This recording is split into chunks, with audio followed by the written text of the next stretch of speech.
Expect the best used car deals guaranteed. Visit arnoldclark.com.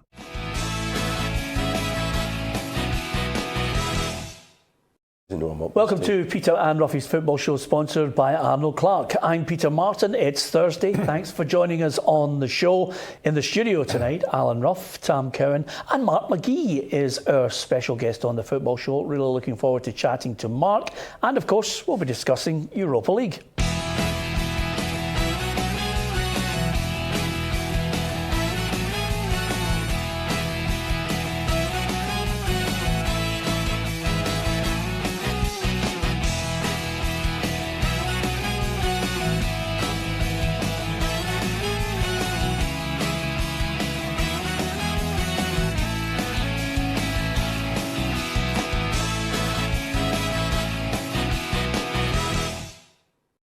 Lots to get our teeth into. Aberdeen, Hearts and the SFA on the horizon as well. But first and foremost, not too far away from Copenhagen against Celtic. First leg, and there's a genuine feeling of confidence, I think, Roughie, around some of the Celtic fans about going over to Denmark and getting a result. Yeah, they've been very positive this year, particularly away from home.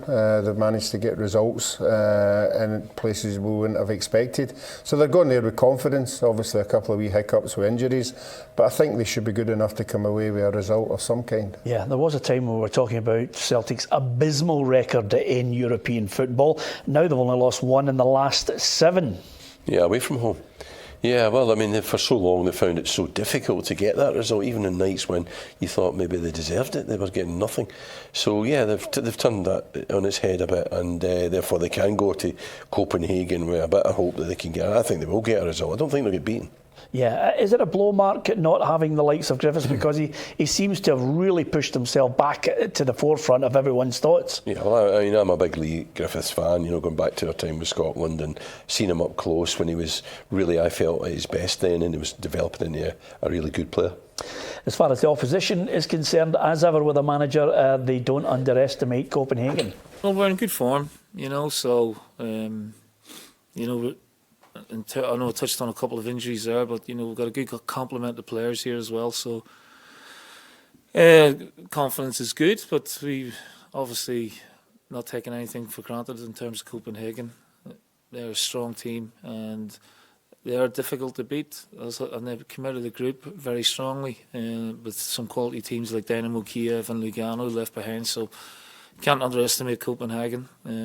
Our away form in Europe this year has been very good, but that was the first half of the season. You know, hopefully we can take that into the second half of the season as well. Yeah, just picking up on that point that Mark made there, Tam. Celtic under Neil Lennon seemed to be able to produce those little moments of glory on the European run that Brendan Rodgers sometimes wasn't able to translate. Aye, well, I'm having a wee smile there because Neil Lennon, we've mentioned it in recent weeks, when he goes in domestic football, Fir Park's always a hard place to go to. Bang, bang, bang, bang. 4 goals are put by us. McDermott Park's never an easy place to go. Aggregate of 30-0 the last 9 games. So when he's saying there at Copenhagen's a difficult place to go, maybe he's got a similar performance up his sleeve. But the thing is, I don't know if any is, apologies if Mark would disagree, but I don't know if any of us here could really talk through the strengths and weaknesses of Copenhagen. But looking at all the papers this morning, when the pundits were tipping a correct scoreline, I didn't see anybody going for a Copenhagen home win.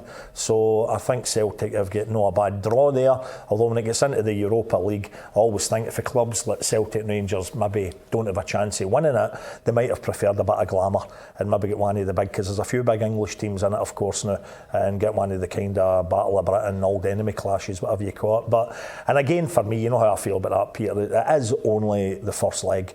Tonight, for me, it'll really get cooking in a fortnight's time. Yeah, Foster, Julian Brown, Hayes, Christie, Ncham, Edouard, Frimpong, Ayer, McGregor and Forrest. But enough of your tattoos. Yes. I Absolutely. He's a hard man, isn't he? Roughie, that looks like a side that Edouard's going to play the lone striker. Yeah, I think we all thought that was going to be the case. I think it was defensively, I think the Celtic supporters were waiting to see. But pleased that Christie's back in again. I think he gives a lot of energy in there with McGregor. And Sham is just that European style of player that you need in your team to control things when it needs to be controlled. Yeah, I'm going to talk about VAR. Scott Brown's not worried that it'll be used tonight. It'll be something different for us. We know not to get too carried away if we do score. And then after that, hopefully we get the right decision. But it is what it is going to be perfectly honest. And it's in the competition now. And I think we need to get used to it because it's coming into the game. It's probably going to come up to Scotland eventually as well, so I think all the lads need to get used to it now. We had it in a friendly at the start of the season, and it's one of those ones you just deal with and you just get on with, and the referee needs to go and see the telly, if there's a decision to be made, there's a decision to be made, and I think for us we just need to get on with it and kind of deal with whatever decisions happen on the day. Matt McGhee, you live down south. You're watching this VAR on a regular basis. We've generally looked at it as something that's going to cost a lot of money to get into the Premiership up here, but it's not so much VAR, it's the implementation of it that seems to be causing the most consternation. Tonight, in Europa League, the referee will be asked more often than not to go trackside to look at the monitor if he's going to make the final call. Yeah, but I think for me the biggest thing is the law itself. You know, when they're offside, when they're not offside. And I think at the moment the way it is not right, and it's not satisfactory. And I think, I've seen it. As I say, I go to Premiership games in England, and I see it in operation. And you sit there and you wait, and nobody knows whether to celebrate or they've celebrated, then the goal's disallowed. So it's not working as well as it should. But I think it was Graham, as soon as I heard him talking about, if there's daylight, so it should be the very last bit of the body, not the first bit. And if there was daylight between you and I, then it's offside. If there's so much as a centimetre on, overlapping, then it's not offside. And that for me would be the clarity. I think that would be a much better version of the rule, and then VAR would work. Yeah, and I think that's on the basis that, of course, we want people to go to the game to see goals. You're a striker, you want that benefit of the doubt. Correct. Well, you've heard many strikers saying it. The whole art is, they're leaning in and stealing that yard without being offside. But if you're even, I heard Crouchy saying about, if he had been offside, if it had been in use when he was playing at his best, his arms would have had him offside most of the time, Peter Crouch. Yeah. So I don't think the rules itself is helping. Yeah, and of course what we want to do is I think it needs to be more defined. I think we need to get, it's going to be, a couple of, things that we have to look at it and decide this is what we're going to use it for. I like what Mark's saying as well. The benefit has to go to the striker. We want to see more goals. We don't want, as Olivier Giroud found out, to have cost his toes offside, Roughie. Mm-hmm.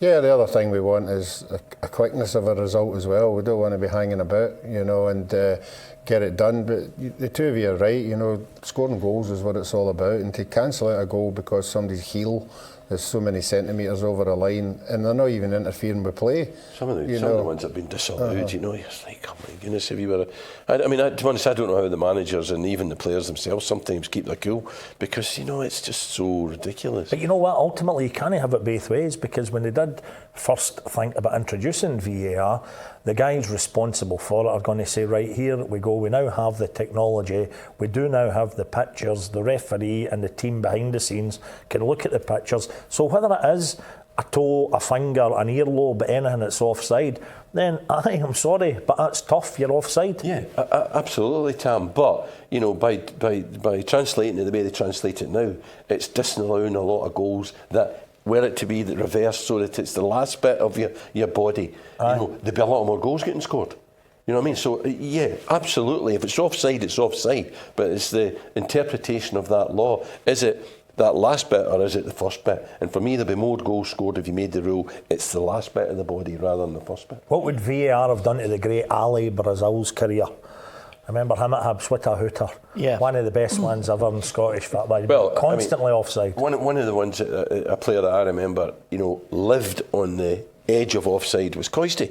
Yeah. You know, Coisty was offside as much because he was always trying to get in, and therefore was offside a lot. And then by the time he would get in, score. Yeah. You know, and he would have, you know, found it very difficult in this environment to get a lot of his goals. Yeah, and apologies to the Brazil family for a mention of their dad's nose. And I'm also going to say, one of your old striking partners, his stomach would have been offside on a regular basis, Mickey Quinn. Mickey Quinn, but Quinn didn't move a lot. He just, you know, he used any part of his body to get in the net. But yeah, you're right. It'd be fun in games because this is obviously the first time any Scottish teams have been in the receiving end of VAR. So if something doesn't happen tonight, Scottish football, you just think something is going to give in the return legs. Something we'll be talking about probably for months. Yeah, well, remember, we live in a country where, excuse me, conspiracy theories abound, and they only abound if it is to do with three initials. So we don't like VAR, and we certainly don't like SFA. That seems to be the general consensus. We're going to talk about that rescinded yellow, which in the end wasn't rescinded by the SFA. I'm talking about James Keating's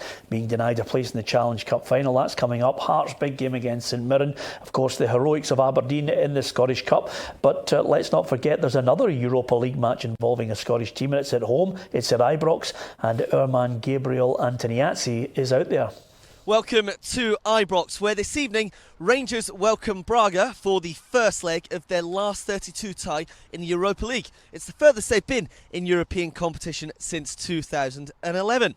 Now, the Gers' form has dipped since the turn of the year, but fans, players and the manager alike all know that a positive result here could reignite their campaign. If we can find that performance that gets us a real positive result, that sets us up nicely for the second leg, I'm sure we'll be feeling an awful lot better about ourselves. Now, Steven Gerrard has promised to go out and attack from the first whistle, be on the front foot.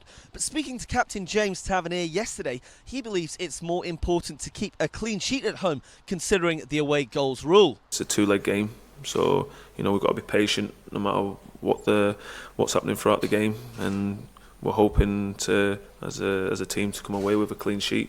You know, that's our main aim, and we know that we're going to create chances. But we have to be more clinical than we have of late. Well, how about their Portuguese opponents then?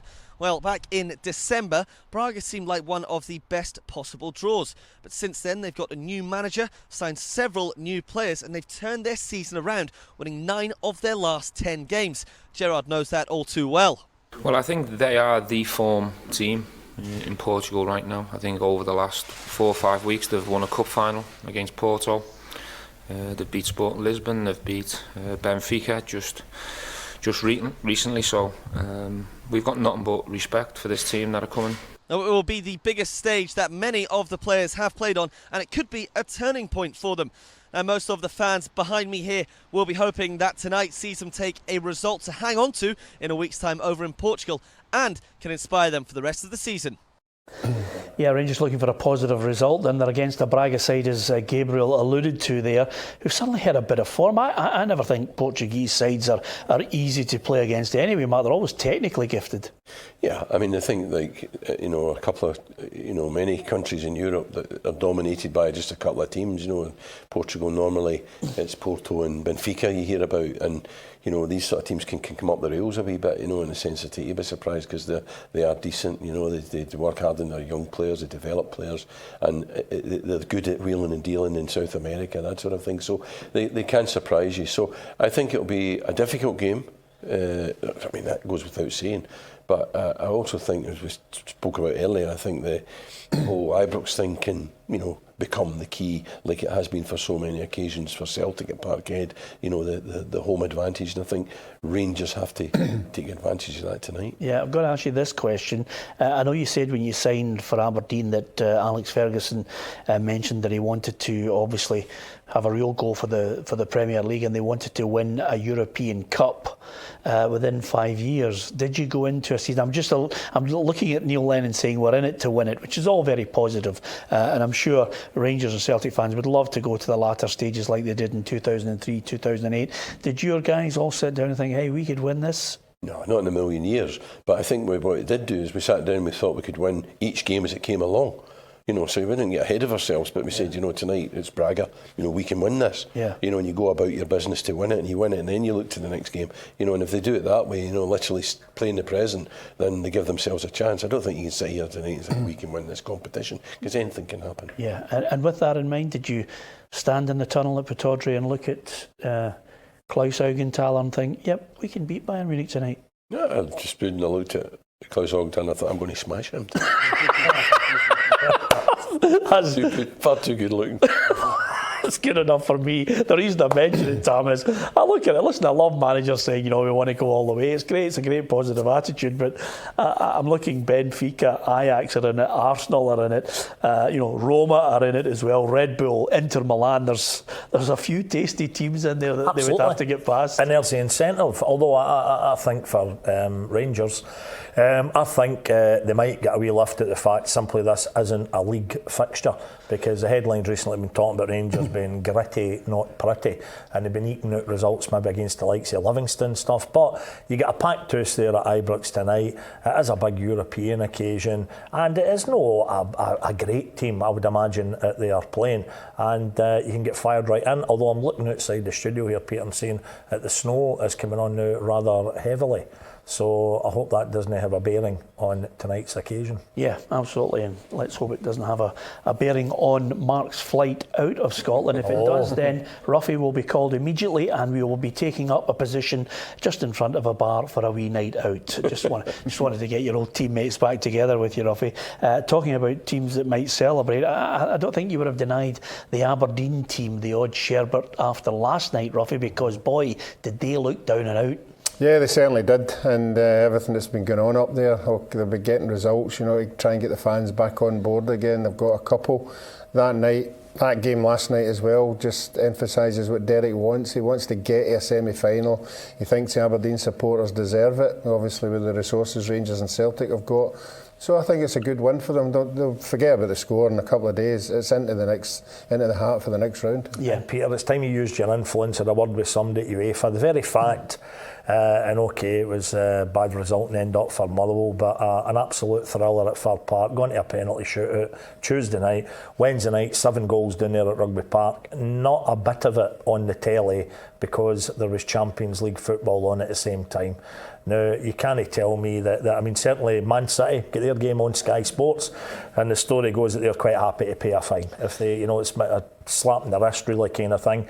But when you talk about Man City, you talk about financial fair play, as they have obviously come a cropper for in the 2-year ban in Europe. And when you talk about financial fair play, why are UEFA not addressing that? They know that Man City can pay a wee fine to have their game shown on telly when there's Champions League football taking place, but they know that Motherwell, St Mirren, Aberdeen, Kilmarnock can't maybe take the risk of paying a fine to have their games in the telly. 2 cracking games. There's real financial fair play. Why is that not being addressed? And in this day and age, when the football now is saturation coverage, really, is a Motherwell St Mirren Cup tie at Fir Park going to have any bearing on the viewing figures or the people who are tuning in? Was it Valencia, Liverpool? Yeah. It is an absolute nonsense. But if you want me to spin it, what I would say is, you know, if it actually means that fans are encouraged out to a stadium to go and watch the game, maybe if Motherwell St Mirren, maybe if Kilmarnock Aberdeen had been live in the telly,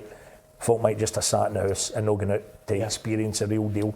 Roughie, a couple of things, I'm going to get Mark's thoughts on it as well, but the first thing is the James Keating's decision by the SFA, I think, is absolutely abysmal. I don't want to know the names of the 3 panellists who decided on it, but I think they need to take a long, hard look at themselves. The SFA, you know, it's easy to hit the organisation right between the eyes for a number of decisions over the last 2 decades, but this one takes the biscuit. Yeah, I think this one's a bit of a disgrace. I haven't heard anybody that spoke about it has went the other way. For a player to miss a final, doesn't matter what final it is, you know, it's a horrible one to get his head round. I think we would all like to know how you come to the decision, how we all see it one way and this panel see it another way, and it might enlighten us, you know, to how they come to these decisions. Yeah, okay, last point. Mark, you know what it's like, you know, suddenly when fans get on your back, you know, you're up against it. Daniel Stendhal at Hearts is faced with this situation where people are saying, are they too good to go down? They've got a big game against St Mirren. They've had one win in the last 11. Well, they've been down recently, so, you know, it's, no club's too big to go down. That's been shown in England as well. You know that some of the clubs that have made that trip all the way to, you know, Man City a few years ago, I know they've recovered with the sort of investment, but they were in the second division or something a few years ago. Yeah. So it can happen to anyone. If you're not good enough, then, you know, you deserve to go down. Yeah, I tell you, you'd need to have strong nerves on Friday, Roughie. I mean, the one thing about them is they can have a good start, but if they go a goal behind, I don't know, it seems to affect that whole Hearts side. Well, we keep talking about he's got the players back now. You know, he's got Naismith in there, Boyce if he's fit, and Halkett's in. They've got players. You would say they shouldn't be in that position, but for me, it's up to the players. You know, it's survival. It's the livelihood. They've got to go out and show that the quality they've got. And you know what, Peter? I think the penalty shootout at Fir Park on Tuesday night was the worst possible outcome for Daniel Stendhal and Hearts, because if St Mirren had lost out against Motherwell, having been 4-1 in front, I think everybody at St Mirren would have been utterly demoralised, and they'd have hated getting into that game on Friday night. Suddenly, they got a hell of a lift. They were out there almost doing cartwheels in front of a very decent St Mirren support that they brought to Fir Park. Puts a completely different complexion for me on the game on Friday. Yep, not for the faint-hearted. Listen, an absolute joy to have Mark McGhee with us on the football show, but I can tell you, if you want to download the audio podcast, you can do of our football podcast on PLZ Soccer. You can also download it and watch it on YouTube as well at your leisure. It's well worth a listen to. We're going back through the history of Mark as a player and a manager. There are some very touching moments talking about Phil O'Donnell, and of course some highs with Aberdeen and Celtic, and maybe a few secrets of some of his teammates. Roughie just at this moment still looks fairly calm about it all, so there's nothing that's jeopardised his back catalogue, but it's well worth a listen. Mark McGhee from 6 o'clock tomorrow morning. He's our podcast guest. You can contact us right across all our social media, but from Roughie, from Tam, from Mark McGhee and from myself, Peter Martin, thank you for watching.